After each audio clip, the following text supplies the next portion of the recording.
in general, liberalism is more or less committed to the idea that human beings should be left to do what they want to do, right? They should be left alone. It's an idea of negative freedom, that we are free to the extent that other people can't stop us from doing what we want to do. So it's not, from that perspective, it doesn't really tell us anything other than leave people alone, right? So people are supposed to be free, but liberalism tells us not to interfere in other people's freedom. It doesn't tell us what we should live for, right?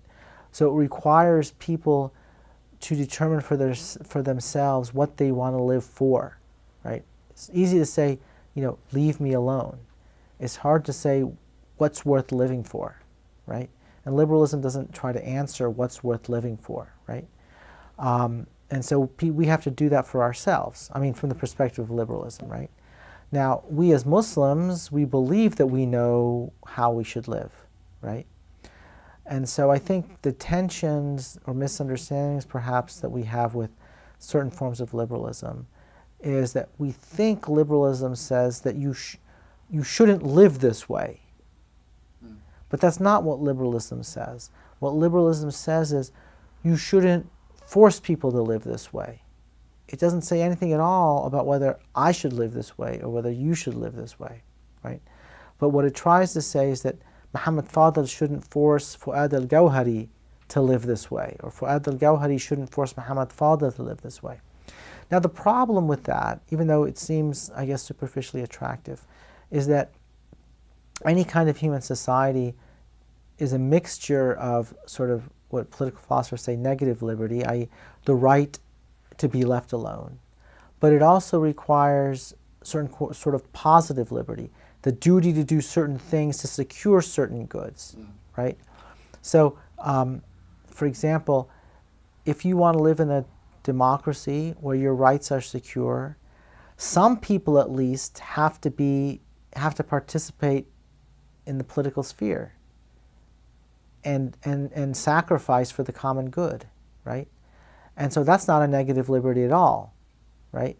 If everybody, the only thing they cared about is their negative liberty, then nobody would be motivated to perform the public good, right? And society would collapse, right? So from my perspective, liberalism can never provide a full account of politics.